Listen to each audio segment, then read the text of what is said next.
All right. All right. Welcome, everybody. So, our class title is kind of a strange one. It's Enjoying Winter and Preparing for Spring. It's kind of a bit of a grab bag of a class. I'm going to talk about a couple different topics about things that you could be doing in the winter if you want to still do some gardening related things in the winter. And then I'm going to talk for the second half of the class about kind of how to pick out good plants and seeds, basically. So we'll get into more of that as we go through. I am Dean Gunderson. I never remember to introduce myself. So first, just winter. Winter can be an important time of rest for gardeners and orchardists. I always am so happy when winter comes. It's a nice break in our climate. It's dark, it's dreary, it's just asking for sleep and rest. So I really like winter, but it is also an important time to plan and prepare for the next growing season, which is really hard to do when you're doing lots of work outside. When you're trying to like get stuff weeded and watered and all that stuff, it's hard to really like think holistically about what you want to do with the space going into the future because you're just trying to get the stuff done that you've already done. Um, and so it's a nice quiet time to do those things, to dream about what you want to do, and to try and solve some problems that you might have had. Maybe find some better varieties to grow or other issues that you might be dealing with. But it can also be a time that like I said, there are some gardening activities that you can do inside. There's things that you can be doing in the winter to allow you to do more things during the growing season, or to do things that you couldn't do if you weren't doing something in the winter. And it might be cold and dark outside to grow things, but you still can do those activities inside if you like, don't need that break or don't want that break. So some activities, seed starting is a really important one, and then tapping trees are both kind of winter gardening activities that are really more of a like January, February activity. So we do have classes on those specific activities that we will be having in January. I have the dates at the very end of this class if you're interested in those, where we'll be talking about how to grow your own seedlings, and then also tapping trees, so things like maples, birch, walnuts, all of which have edible sap. So we'll be talking about all of that. So winter activities that we'll be talking about today are vermicomposting, microgreens, and overwintering tropicals. So if you want to grow tropical edible plants, you do need to overwinter those in some fashion, because they won't survive outside, because we're not in the tropics. So first we'll talk about vermicomposting. So vermicomposting is just a type of composting. It's composting with worms. You can continue to use your outside compost bin all winter. You don't have to stop doing outside composting, but it will slow down when the temperatures are cold, especially when they're below freezing. Composting is going to slow down drastically or almost completely stop, because composting is a process done by microorganisms, by bacteria and fungi primarily. And if the temperature is below freezing and they are frozen, they are not doing things. So and just the lower temperatures, even if it's above freezing, it just slows down their activity. So vermicomposting, on the other hand, can be done inside, and it composts at a constant rate. It composts at a constant rate because your temperature inside is pretty dang constant, I imagine. Most of us have climate controlled homes, and in St. Louis, we pretty much all do. And so because of that, the composting kind of happens at a pretty constant rate all year. And so it's a great way to compost kitchen scraps specifically, because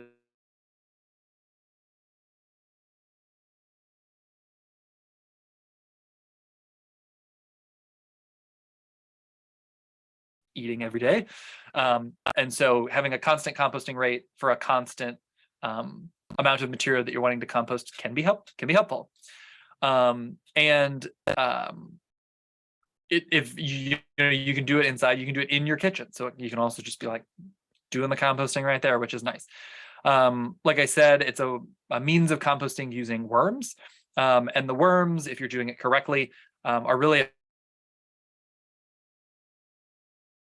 disease concerns that you might have in the composting process, which is why it's pretty pleasant and safe to have inside, whereas other forms of composting are not really something you would usually want to do indoors.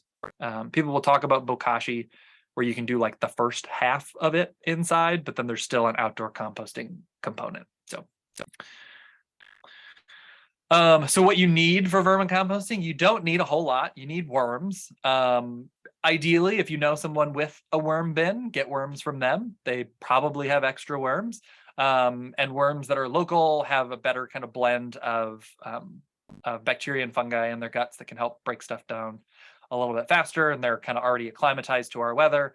And also, if you can also purchase them in person or online, but again, kind of that, especially if you're doing it online, the like shipping process can be very stressful to worms. And so if you're able to get them locally, that's really the best.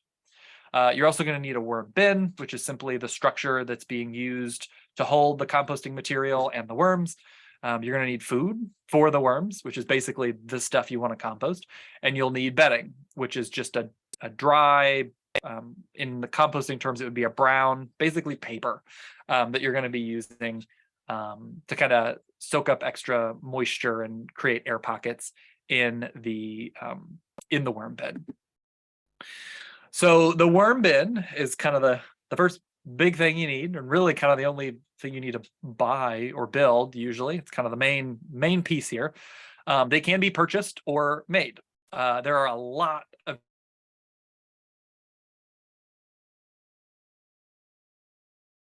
work in varying degrees of convenience. The basic idea, though, is really just that you need somewhere dark. You know, worms live underground, so they don't really like any light at all. So you need some container that is going to be able to stay dark, so usually something with a lid, and a way to remove excess liquid so that they don't drown. So the composting materials kind of release liquid. So, you know, if you throw half a rotten tomato in there or something like that, there's a lot of water in tomatoes. And so as it breaks down, all that water is going to be released. And if you have excess water that's not being absorbed by the bedding or, you know, the worms consuming it or whatever, that needs to go somewhere. If it doesn't, water will start kind of pooling in the worm bin, which can drown the worms. And also that's where you can get some smells. So you need some way to either catch or drain off excess liquid. And it just needs to be contained so that you don't have, you know, compost flopping around, and so that you don't get fruit flies, things like that, if you're throwing lots of fruit in there. There's various different designs. So like this is one that you can just make yourself, that's literally just made from like a storage tote. So these types of designs are the simplest and cheapest ones to make. However, a stacking design where you have trays that literally stack on each other is a little bit easier to manage, because the idea of the stacking design is that you would kind of fill one bin with bedding, food, you know, the worms are in there, they're composting it. And then as that bin kind of fills up, you stick a new one on top that you fill with food and bedding and everything. And then the worms eventually kind of move up to that top one. So then you can kind of take the top off, and then the bottom one is just finished compost. So it's easier to harvest in that way, versus if you're just like filling this bin up and throwing more on top, eventually it's going to get full. And then it gets a little tricky, and there's ways to do that. You can find all sorts of instructions online of how to do that, where basically you're like scooting everything to one side that's finished composting, and then you like start putting new food over there so that the worms move over to the new food. But if you can get a stacking design or make a stacking design, I've seen people make them out of like, you know, plastic buckets or Rubbermaid kind of storage totes like this that they just stack one on top of the other. I prefer those. I think they're a little easier. So if you're deciding what type to make, I would recommend a stacking design if you could do that. So then how you, in addition to the bin, you're also going to need food, and bedding. So food and bedding should be added to the bin in a 50-50 rate by weight. You don't need to like literally weigh it. But, you know, if you throw in, you know, a hefty kind of handful of food scraps, then you don't want to just do a light dusting of bedding on top. So food is just the stuff you're wanting to compost. So worms actually do not eat the food itself. They eat the microorganisms that are composting the food that you're throwing in there. So anything that will compost can feed a worm, because again, they're just eating the bacteria and the stuff on the food, or that's what they're actually getting their sustenance from, is all the like juices inside the bacteria. So they again can compost anything that you would compost outside.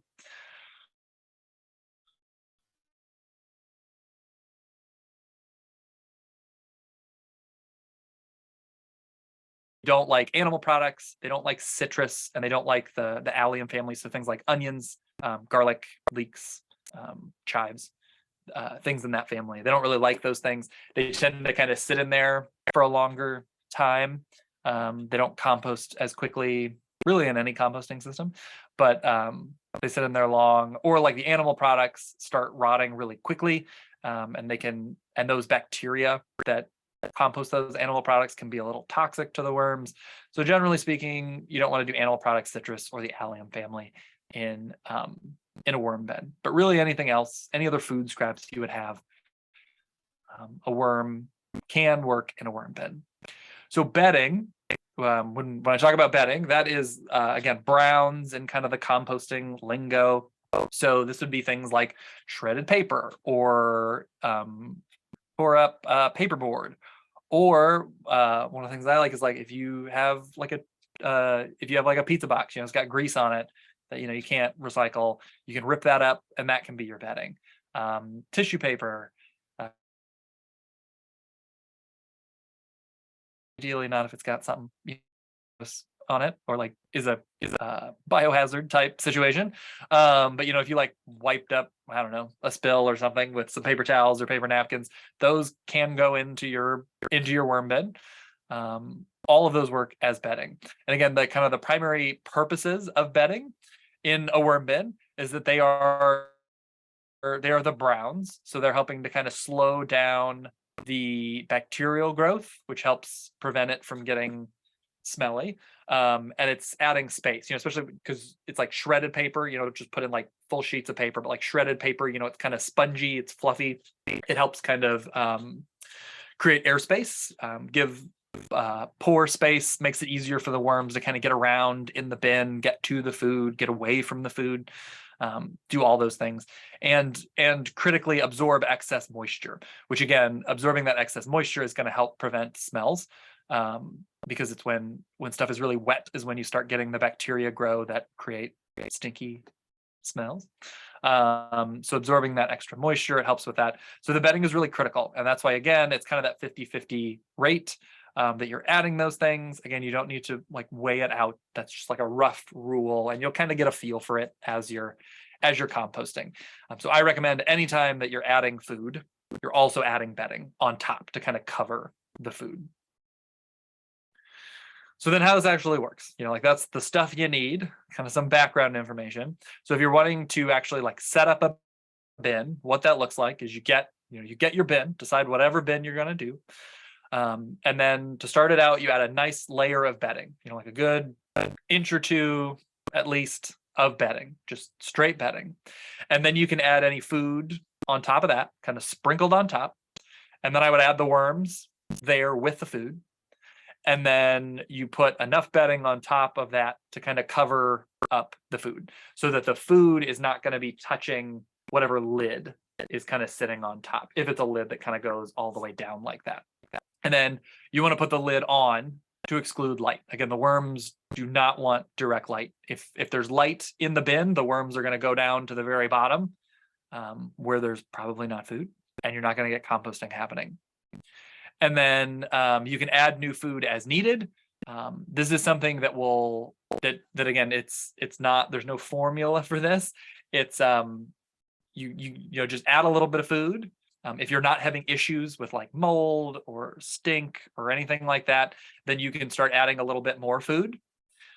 If you start running into the issue of like, oh, there's smells, or it's molding, like it's molding before it's composting, then you're probably adding too much food, or you're adding it too quickly. But over time, you can gradually add more and more food because the worms will reproduce in the worm bin. So over time, you can slowly increase the amount, and the worms will multiply to eat all of the available food, as long as it's not being added too quickly, because they can only reproduce so fast. And then once you're adding kind of all of the stuff, then just continue to do that, and the worm population will kind of stabilize at that level. Like I said, anytime that you add food, you want to add more bedding on top. You can add water as well. This is something that I find is usually overdone, but especially if it's like a brand new bin, you can kind of use like a spray bottle to kind of spritz the bedding, just so it's a little bit moist. But again, most of the time, like I open the bin, like I've had people tell me like, oh, you add the bedding and then you spray the bedding, like every time.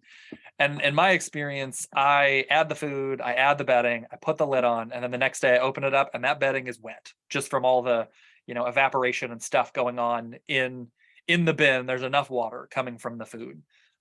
But again, if it is dry, if it's not, if the paper is still dry the next day, or the food is not composting because it's too dry, you can just spritz in some water with a spray bottle. And that's basically it for worm composting. Again, it takes a little bit of finesse to figure out how much food to add, but that's again something that adjusts. So you just slowly ramp it up until you're adding all of the stuff you want to add to compost, and then that worm population will just keep going as long as you're feeding them. So the next one we'll talk about is microgreens. So microgreens is another thing that you can do all year long, but especially in the winter, I find it kind of nice because you get lots of green little plants in your house at the time when everything outside is dead. Microgreens are just very young plants that are used for their leafy greens. That's all they are. They're just tiny little plants that you cut and you eat the leaves of. So this is a picture of some microgreens growing. So this is like you would harvest it. You would literally just take all these plants and you just cut them kind of right above the base there, and then you would just eat these like you would eat lettuce, or you sprinkle as like a garnish to things. It's just a leafy green. That's all it is.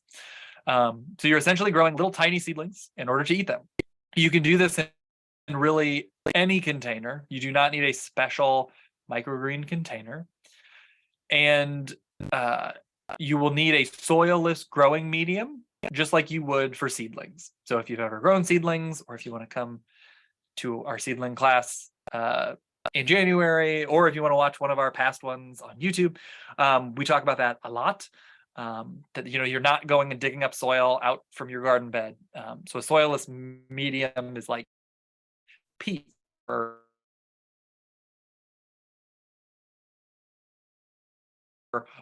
what I really like about microgreens is that I have micro boxes. You can do it on paperboard. It just needs to be something that will hold water and isn't like slick and hard, like something that roots can kind of stick to grow up. And that's really all they need. So I prefer to do it with, paper napkins or old cereal boxes or old cardboard or something like that. That also works and is free. And the other thing that's nice about them, especially in the winter, is that they can grow in low light and will grow just fine inside without grow lights. They don't even really need a sunny window, although they'll do better like in a sunny window. And the reason for that is, again, they're really just sprouting. They're very young. So essentially the seed is germinating. They're sending up kind of these first little leaves, and then you're cutting them and eating them. So they don't need soil because they're not really getting any nutrients from soil. And I mean, all of this growth is just the nutrition that was in the seed itself. So they don't need any fertilizer. They don't need compost. They don't need any of that soil. They just need something to literally structurally hold them and to hold moisture, because moisture is what's needed for the seed to germinate. And they don't really need that much light, again, because they're not really photosynthesizing at this size. They're not, again, all of this growth is really just propelled from the energy that was in the seed. So that's why it works really well in the winter. So if you want to grow microgreens, the procedure for that is you need to get a container. And again, this can literally be any container that is food safe, that will hold moisture. So like I use old Tupperware that I've lost the lids for. I use a casserole dish that I broke the lid for. You can use a bowl. You can use an old plate. You can use a seedling flat, a pot, if they don't have, I guess, drainage holes, which they should. You shouldn't be buying pots without drainage holes. But if you have one for some reason, you can use that.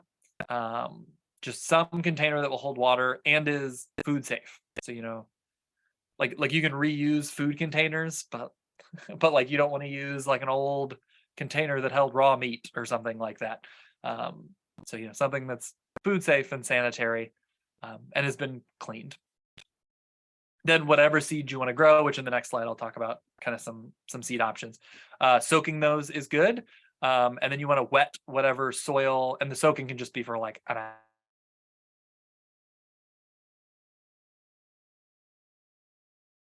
And then you want to wet your soil media, whether that's a seed starting mix or a paper towel or a piece of cardboard. Just wet that or soak it if it's like a piece of cardboard, so that they stay nice and wet. And then put that in the bottom of the container, that growing media, and then spread the seeds over the surface of the growing media, and you're going to be planting them really dense. Like in this last picture, you can see, I mean, it's a little hard to see. So this is a paper towel, by the way. So you can see like how close the seeds are, like how many seeds are, each of these little, stalks is, so you can see like how densely you're planting these things. It's a lot of seed. So spread those over the media and then cover it. So you can cover it with a piece of newspaper, another paper towel, another piece of paperboard, something just to cover it to exclude light, because they do need darkness to germinate. Most seeds, not all seeds.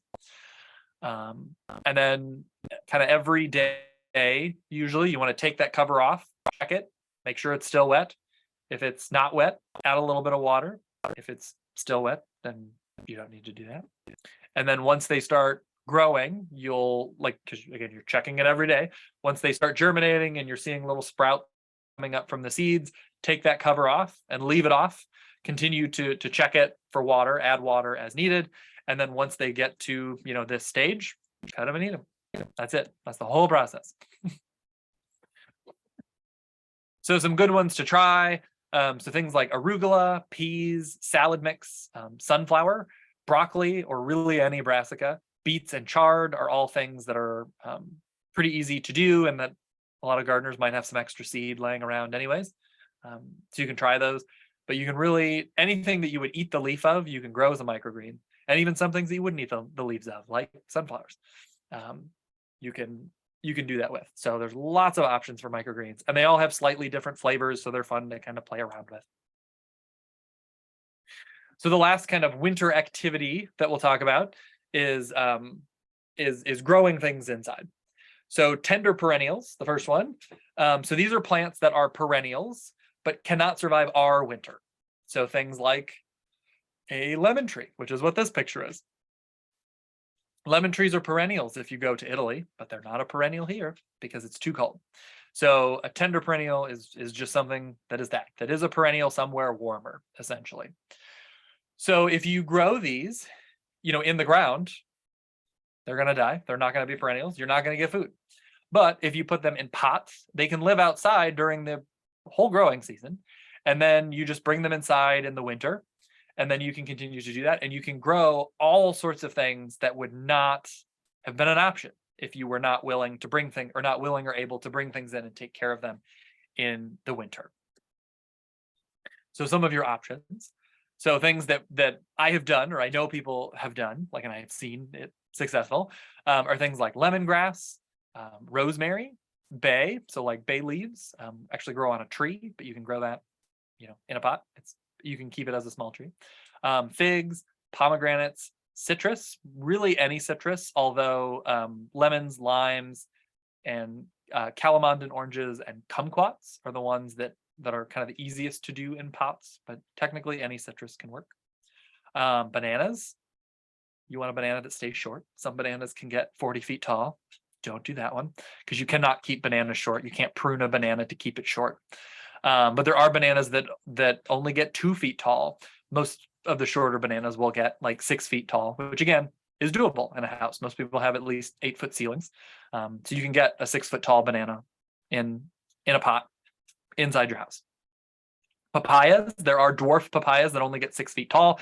That's what this picture is here. This is a 6-foot tall papaya actually at Greenscape Gardens that they grow in a pot and they bring inside in the winter, and it produces fruit quite nicely. Term is another one.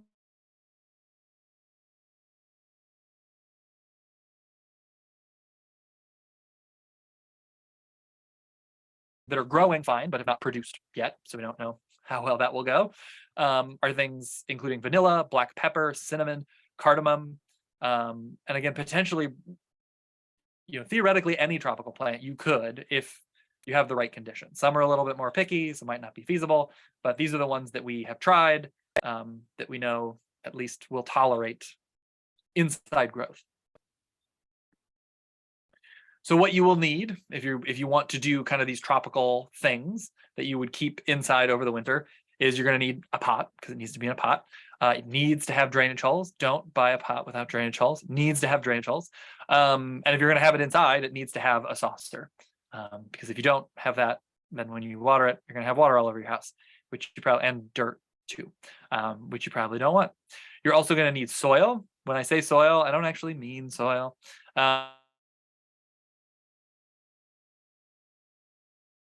Not garden soil. So again, do not go out to your yard and dig up some soil or stuff from your raised bed. Like raised bed mixes don't even really work all that well.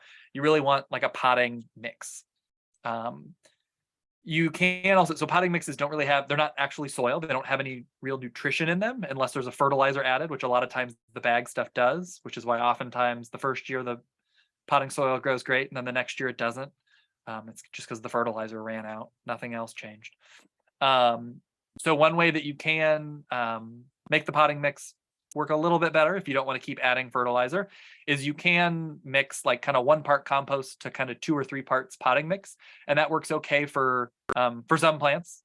Some crops need really, really good drainage. So I wouldn't recommend that because the compost will hold on to too much moisture. But that is one option. Another one that we have started using that I quite like is just pine fines, which is the waste product from making bark mulch. And it's actually like a similar consistency to peat moss or coir.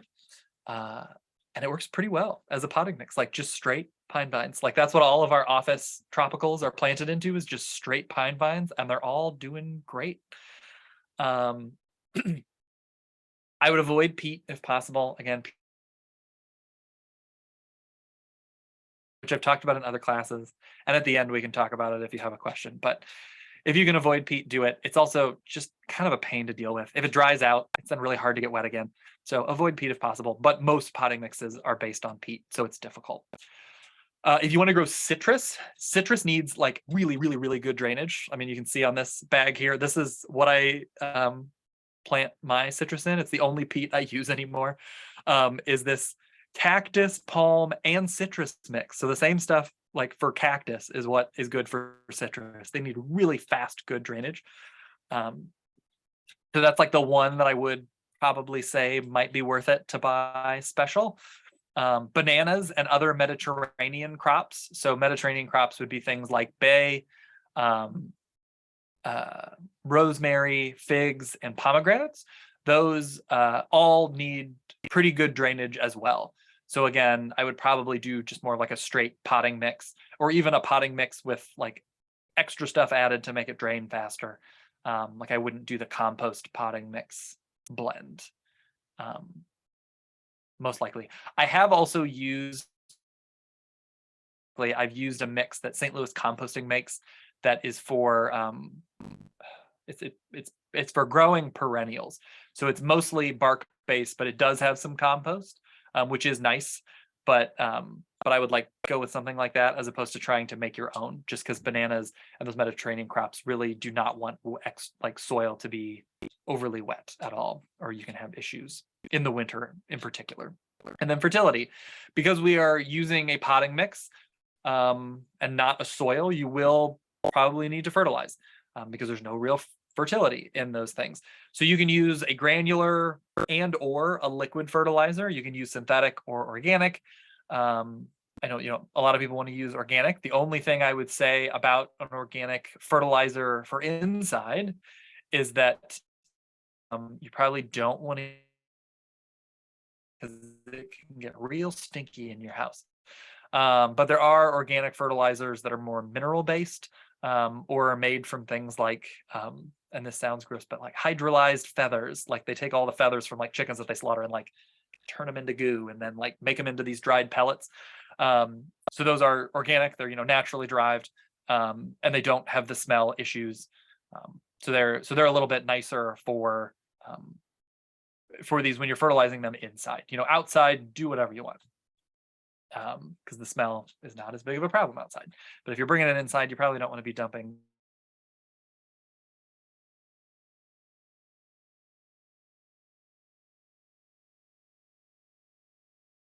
You're going to need to think about water. So the most important thing to know about water is that they need way less water inside than outside. The example that I always give is that my bananas, when I grow them outside, I'm watering like 1 to 2 gallons a day. Like they go through water like crazy. Inside, I'm doing like, I don't know, maybe half a gallon a week. Like, I mean, it cuts down drastically how much water they're using in the winter inside, especially if you don't have a grow light. If it's pretty low light, and you're inside, they're just not using anywhere near as much water as they are outside in full sun. And so you really want to make sure not to overwater. It's really easy when you're used to watering these things really heavily, kind of all summer long, to then move them inside and overwater. So you want to make sure that you're not doing that. So an important thing to know is that if there's water coming out of the bottom of the pot into the saucer, that water should be absorbed pretty quickly, like within an hour or two, especially within a day. If you come back in a couple hours, or especially if the next day there's still water in that saucer, you need to get rid of that water, because the plant doesn't need it. If it hasn't soaked it up at that point, that soil in that pot is saturated, and you don't want it to just then be sitting in water, which is going stagnant and is getting stuff from the soil in it. It's going to start stinking and you're going to start getting gnats, and those are not fun. So if you do have water in the saucer, and it's not getting absorbed, you want to dump that saucer. Humidity is another thing. Inside air in the winter, especially as it gets really cold and the furnace is running a lot, can get very dry. And that can be pretty stressful on plants, especially tropical plants that are used to being in very humid conditions. In particular, I've noticed it with things like papaya, banana, and especially vanilla. If you want to try and grow vanilla, which is an orchid that likes like 80% humidity. So if your inside is, a humidity of 35%, it's just not going to be happy. So humidifiers are your friend, and your friend too. Having really dry air is also not good for your respiratory system, and it boosts respiratory infections. So get a humidifier if you don't have one, if it's dry in your house, and stick it right next to those plants, and they are going to be happy and you'll be healthier too. And then light. You will probably want to grow light, especially if you want them to keep growing over the winter. Having a special grow light bulb, it can just be a light, but it needs to be a pretty intense light for it to matter. If you have like a really sunny window where you have like a big bay window on the south side of your house or something, and you put things there, they might be fine. I have like one good south facing window, and those things do fine without a grow light. But really anywhere else on my house, like I have another window that's like south-ish facing, but the stuff there still really needs its own light. If you don't have a light or you don't want a light, I will say ginger, turmeric, vanilla, cardamom, banana, and citrus are all pretty tolerant of low light. So those are ones that you can grow inside even if you don't have or want to do a grow light.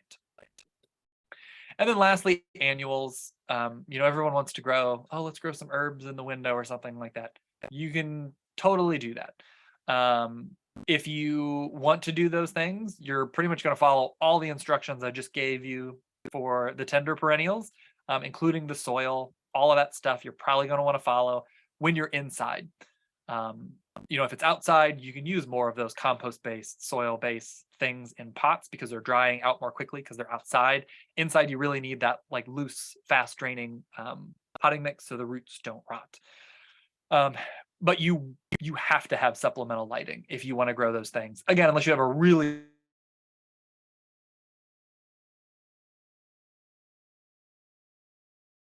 tomato inside, you have to have a grow light. Like there's just literally not enough sun in winter in St. Louis to grow a tomato on its own. Like you have to have a grow light for those. So then preparing for spring. So this is the best time to start planning for spring. If you don't want to do those things that we just talked about, or even if you do, it's also just a great time to start planning for spring. Think about what you want to grow or just what you wanted to do. The catalogs start pouring in around now. If you've ordered any seeds before, you probably get a bunch of catalogs in the mail, or emails from people telling you about the new seeds that they just put up on their website. And it can be very easy to look through those catalogs and just buy way too much stuff, and stuff that maybe you don't even really need or want or won't work. It's very easy. We've all done it. I do it still every year. I order too much stuff probably.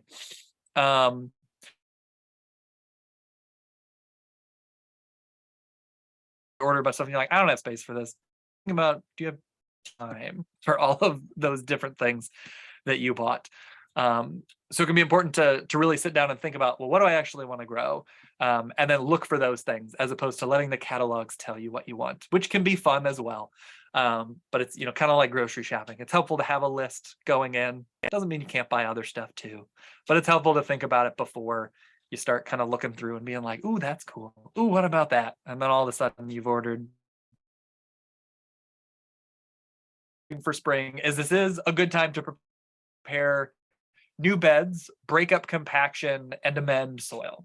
If you have an area that you want to turn into a bed, like if you're wanting to expand your garden, like if you're thinking about what you want to do next year and you want to expand your garden or expand your orchard and you want to kill off some grass, this is a great time to do that. If you have a broad fork, which are great, broad forks are awesome. This is meadow creature is kind of our is our favorite one. It just seems to be the one that holds up the best. Broad forks can bend, like the tines can bend, which doesn't work great. This one seems to be really tough. And a broad fork is just a big fork, like a big digging fork that's like so wide that you stand on it and like in between the two poles, and then you just like lean back with your whole body to break up.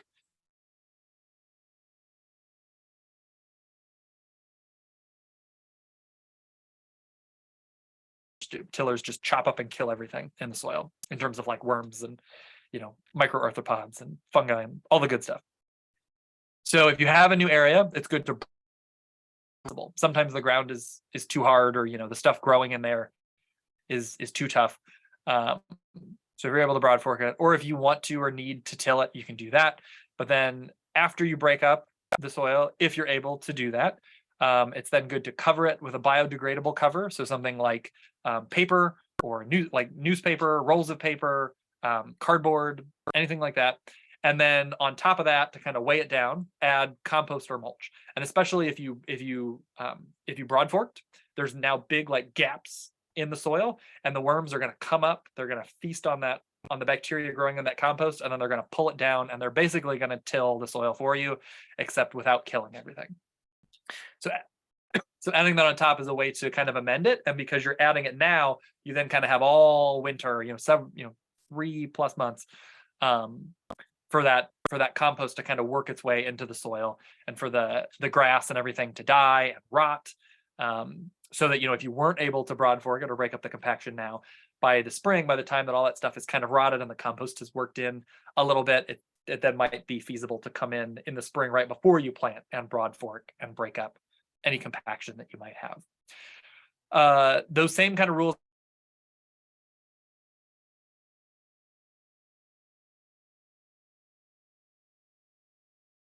to broad fork those to break up any compaction, and then apply compost or mulch on top of the soil. So it's also a good time to amend soil if you have any pH issues, which is not a big thing in St. Louis. We have pretty good soil in terms of pH, but if your soil pH is too low, which is like never a thing here, but if for some reason you do have that, this would be the time to add lime to the soil surface and then give it time to work into the soil. or add sulfur if the pH is too high for what you're wanting to grow. The main time that would be a thing is if you're trying to grow blueberries. All soil here is too high of a pH for blueberries. So adding sulfur now for blueberries that you want to plant in the spring is a really good idea. So then ordering seeds and plants. This is what we're going to talk about the rest of the class. So seed catalogs are fun, but remember there are a lot of seed companies out there that do not or cannot send seed catalogs. So don't forget them. I'll say that the vast majority of the plants and seeds that I order every year do not send me seed catalogs. There's a lot of great seed companies out there that don't send seed catalogs, or maybe you just didn't get their seed catalog. So don't forget them. Don't just be stuck to the people who bought your name on a mailing list.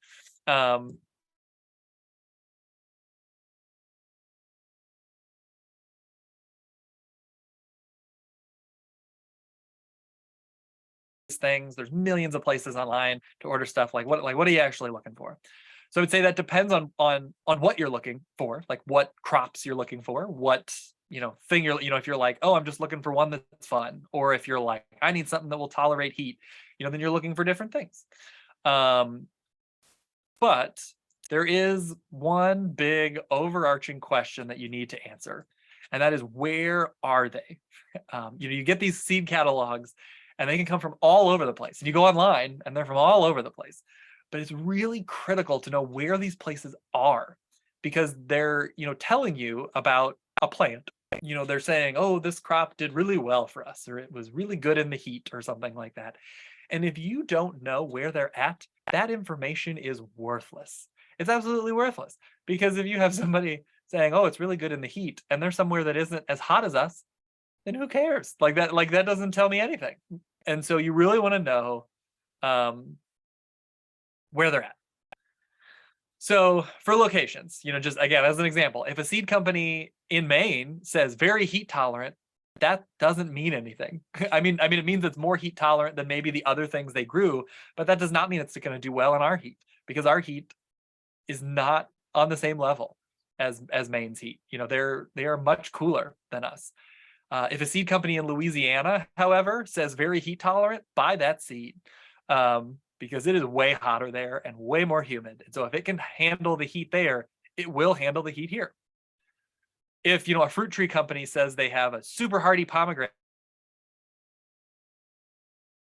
even the extreme deep freeze of 1981, this is not a thing I'm making up. I read this in seed catalogs.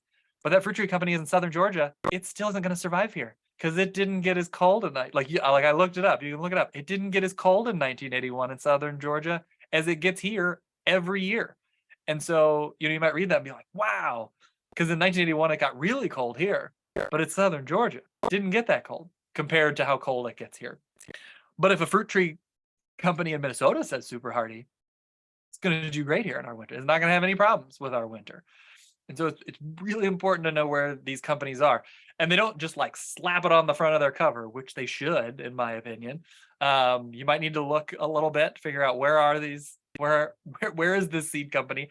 And they're really you should really do that first. Is my opinion. It's look at the seed company, look at where they're at, and then you can kind of understand what they're telling you. What information is really wow, that's great, and which one is just okay. But also, location isn't just about where the company is. Some seed companies grow their own seed, especially a lot of smaller seed companies. But a lot also get seed from other growers. So Baker Creek is an example of this. They're in Missouri, so a lot of people are like, oh, they're in Missouri, all of their seed must grow great here. But Baker Creek gets seed from all over the place. I mean, and they say that in their seed catalog. They're not secretive about it. I mean, I remember, I think it was last year, they had a whole big story about how a lot of their basil seed comes from a farmer in Ghana, a completely different continent. And that doesn't mean that stuff will do poorly here.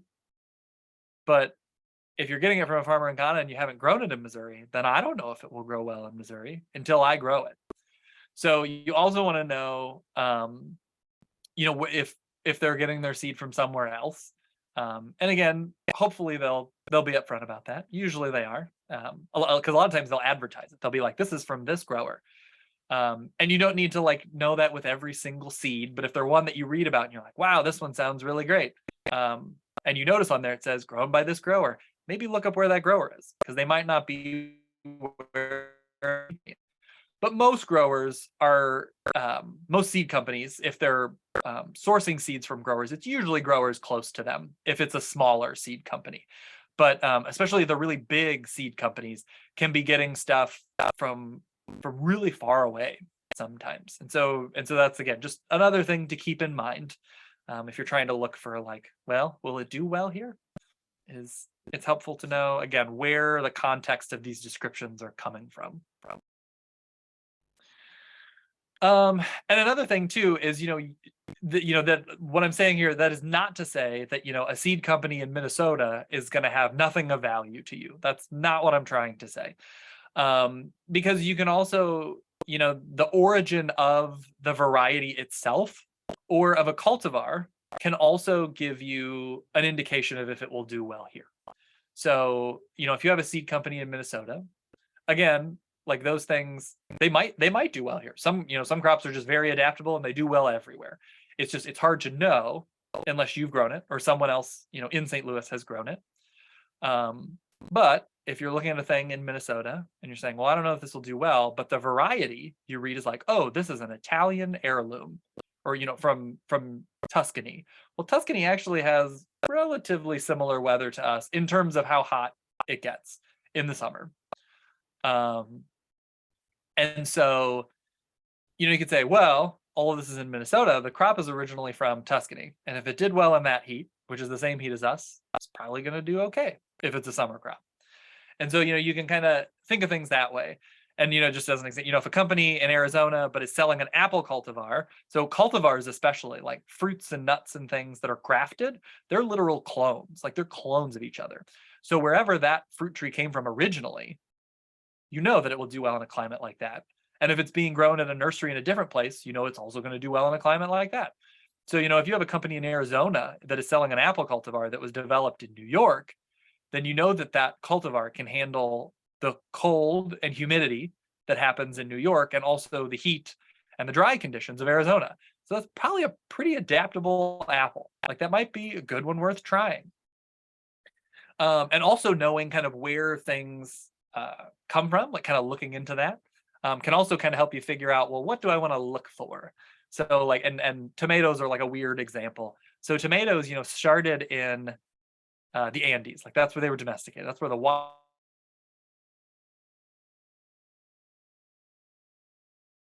kind of through Central America. They were encountered by Europeans first in Mesoamerica, the Spanish, then took them back to Spain. From Spain, they then moved to Italy. And then from Italy, they were introduced to England. And then England introduced them to what is now the United States through the 13 colonies. So what that means is a couple things. One, it means that most of the American varieties of tomatoes genetically came from England, which really doesn't have a very hot climate. So if you're having problems with tomatoes dealing with heat, looking for a bunch of American cultivars might not be the best option. Maybe look for some cultivars that somebody got from Mexico or Spain or Peru, like somewhere else that has more genetic diversity or that is more hot. And not just American ones, even though you think like, oh, like there's hot places in America, and there are, but all the genetics ultimately came from England. Like there are ones that grew in England that then we brought over, and then we were breeding stuff. We can try and find other genetics too. Like there's so many things that you can look for if you really want to get down into the weeds. But location is just really critical. So what does this actually amount to? So generally what I would say,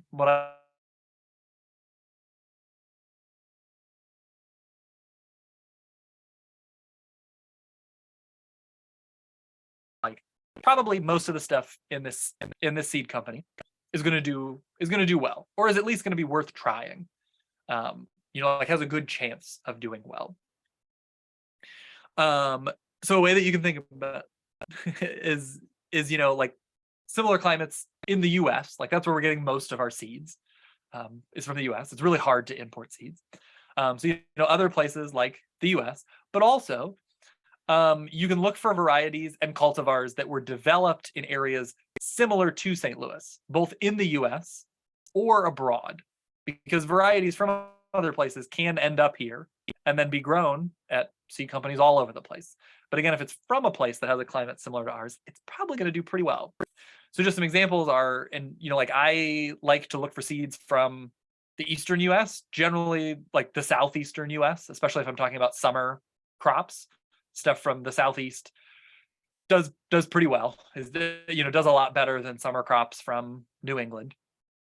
I also like to look for crops from northern Italy, the Balkans, so kind of southeastern Europe, the eastern kind of Black Sea region, and then the area around the Korean peninsula. So Korea, kind of the coastal part of northern China, some areas of Japan. Those areas are all pretty good areas. Like usually varieties from those places tend. An example of that is this map that I made myself because I'm a giant geography nerd and I spent a night doing this. That I found something where you could type in and get like them to generate climate analog cities. So it's like, climates with the most similar city to the city that you live in. And I did that for St. Louis and then made a map of the list so I could visually see like where are these areas. And that's basically what this list is. So this blue one here is the areas that have cities that are similar to ours. So you can see, they're clustered in the US. They don't show the southeastern US. But again, that's what I'm saying. For summer crops, they do the best. For winter crops, southeastern crops are not the best. But for the summer, it's the best. But for the average annual temperatures, kind of up here, like central, upper, mid, northern Italy, Balkans, eastern kind of Black Sea area, and then Korean Peninsula and kind of around there are the best. So this lower map, another thing that we need to think about because of the age that we have all been born into. This is a projection of the cities that will be most similar to us in 2050 because our climate is no longer stable. So you can see there are similarities here, but that it is kind of spreading out a little bit. There's other areas that now are hotter that you could start looking to, especially if you're thinking about summer crops. Maybe these areas of kind of more central China might be a good place to look for summer crops, or again more of this broader area of southeastern Europe that's currently just not quite like us, is going to be a little bit more like us in the future. And these principles that we're talking about can also be used to look for answers to problems and to adapt to our changing climate. So like, the example that I gave, you think like, oh, like, you can kind of look to that central China because that's kind of where our climate is moving. You can kind of think through those things. And sorry, just to jump back for a second.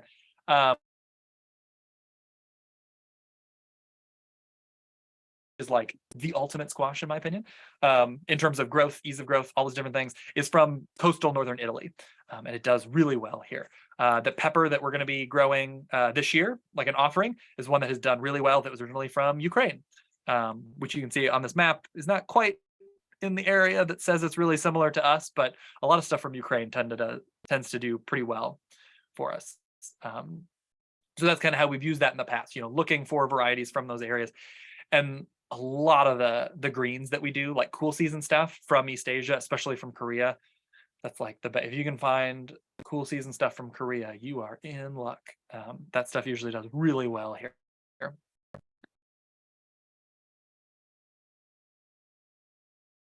You find new varieties to address some issues that you might have. So if you have problems with tomatoes not producing when it's hot, then look for tomatoes from areas that are hotter than us. You can think about, well, it was 100 degrees this, or it was 95 degrees for weeks on end, and the tomatoes didn't produce during that time period. Well, you can look up some climate maps or look around and figure out, well, where is it 95 for weeks on end every year? Well, Texas, because Texas is really hot, or like kind of the Southwest, Louisiana area. Look for some varieties from there, and see how they do. And you can use that for other things. for summer crops, the areas that I like to look for, or things that are that I'm trying to find something that's more heat tolerant or something that will handle the extreme heat more, the places I look to are the southeastern US, sub-Saharan Africa, the Indian subcontinent, and Latin America. Pretty much if it's a variety coming from those areas, they're going to do beautifully in our heat and humidity. They take those conditions pretty well because those areas of the world have more extreme heat and humidity than we do. So they tend to be good ones to try. If you're looking for overwintering crops, there's lots of different options. They're a little bit more tricky, but the northern Great Plains seems to be a good place to look. Like that's like this picture over here is like I want to try and find a lentil that was bred in Montana, and it does beautifully here.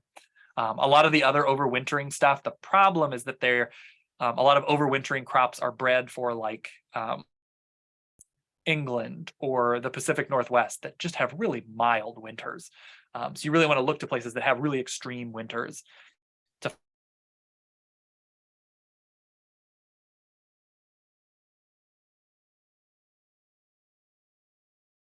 on if you're ordering seeds, is if you want to do look for varieties called Grexes or Lamb to be really good for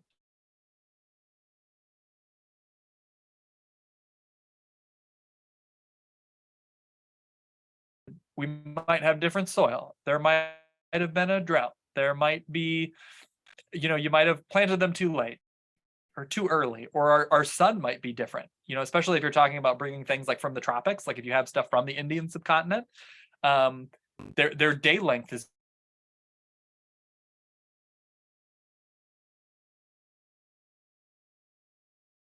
a day length issue.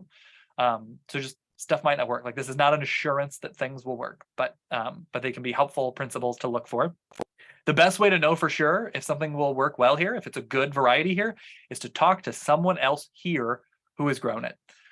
Another little addendum here, heirlooms. A lot of people really like heirlooms. I get it.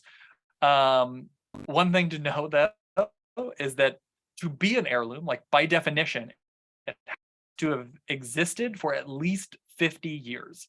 So if you look for an heirloom, especially like, oh, this is a Missouri heirloom, well, that doesn't necessarily mean it's going to grow well in Missouri, because the Missouri of 50 years ago is not the Missouri of today, climate-wise. It's different. It's different. I mean, St. Louis has moved almost a full hard. We're getting significantly more extreme heat days, and that's going to continue to accelerate. And so just because an heirloom was from here originally does not mean that it's going to continue to do well here. So just again, a little addendum. And just generally speaking, we should, my opinion here, we should all be growing lots of stuff. We should be trialing stuff and sharing that information freely, because we are all in the same boat and we are all going to have to be finding new varieties. It's fun, but it's something that we are going to have to always do. I don't think there's going to be a lot of things that are going to grow well, really well, and are going to like today, and are going to be growing really well, like are going to be the best option, in your later years. We're all going to have to be finding new varieties kind of for the rest of our lives, because we don't have the luxury of living in a stable climate anymore. That was taken from us. And so we have to continue to do this. And so we should be helping each other out. So finding new varieties and sharing that information of this did well, this didn't do well, it's not worth trialing right now. And sharing that information so that we can find the things that grow the best here. Because again, it's not necessarily the same things that grew the best here 50 years ago when the heirlooms were developed.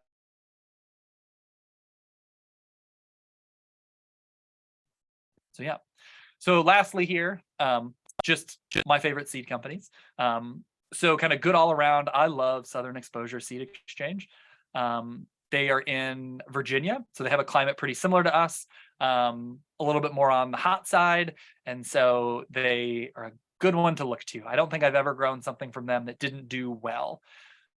I also like Buffalo Seed Company, which is a newer seed company out in eastern Kansas, which again is relatively similar to us. And both of those seed companies, I think, grow pretty much all of their own seed, if not all of their own seed, or are getting it from from local suppliers. And so they tend to be, again, pretty good ones to look for. In terms of just good diversity, like if you're looking to just try new things, to have like a lot of options, Baker Creek is a good one to find lots of new stuff. And then Johnny's Seed and Territorial Seed, they're also ones that have lots of good stuff. Again, not necessarily that they're all going to do well here, but if you're just wanting to try lots of things or just have a good selection, those are like solid seed companies. If you're looking to do any breeding work, I really like Experimental Farm Network. They have a lot of land races and grexes, which are good like seed mixes to start selecting your own variety. Little plug. We also sell seeds. A lot of our seeds are just generic, but like the ones that like we make ourselves, like the Seed St. Louis branded ones, are varieties that we have tried ourselves and we really like, and we like them enough that we wanted to make sure that they were available for people to get. So those are ones that do well here in St. Louis. So that's a place to get those. True Love Seed is actually, and this is an example of one that, you kind of got to know what they're doing, is they're actually in upstate New York. So not super similar to us climate wise, but they have a really good collection of African diaspora crops. So crops that were originally from sub-Saharan Africa, which are great crops for our summers. And so although the seed company is not necessarily in a place that has hot summers like us, the crops that they're growing are tolerant to those extreme heat bouts that we get in the summer. So that's a good place to find crops from sub-Saharan Africa. And then Kitazawa Seeds, which is actually owned by another seed company now, but if you like that piece of the website that has those seeds, specializes in East Asian crops and varieties, which again are great crops and varieties to look for, especially if you're looking for cool season stuff that is like bolt tolerant, like cool season crops that will handle the heat and kind of the erratic springs that we have. East Asian crops are really good ones to trial for that, and Kitazawa is probably the best place to get those seeds. And then lastly, for fruit and nut trees, these are just some of my favorite. None of these are really in a climate similar to, or that are particularly in a climate similar to us. Like Rain Tree, One Green World, and Burnt Ridge are all in the Pacific Northwest, but they have a lot of great diversity. It's like some of the few places that you can find a lot of the really weird stuff. Stark is local. Their stuff all does pretty well here. They've just gotten kind of pricey the last couple of years. Honeyberry USA is one that is like in a very cold area, so not necessarily like, oh, like all of these will do well, but they have some stuff that nobody else carries. Like they have they have a good selection of bush cherries and honeyberries and things, like if you're wanting to try those things. Schleybox is a nursery that's really good that is in Pennsylvania, so a climate pretty similar to ours. They are, however, they're in the Amish community, so they do not have a website. Their phone number is online, so you need to call them to like order a catalog. That's like the only way to order from them, but they have really good stuff. Ames Nursery and Orchard is one in Fayetteville, which has very similar climate to us. All of their stuff that I've grown does really well, but they don't ship. So you need to drive to Fayetteville to get it, which I've done before because they have really good stuff. And then Forest Keeling, which is you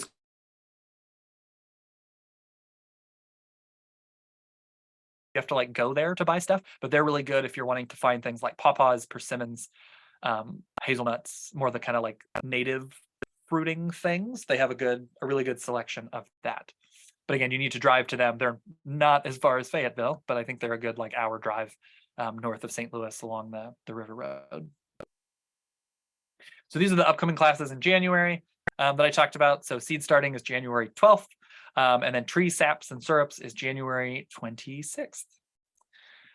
And that is that. Thank you, everybody, for coming.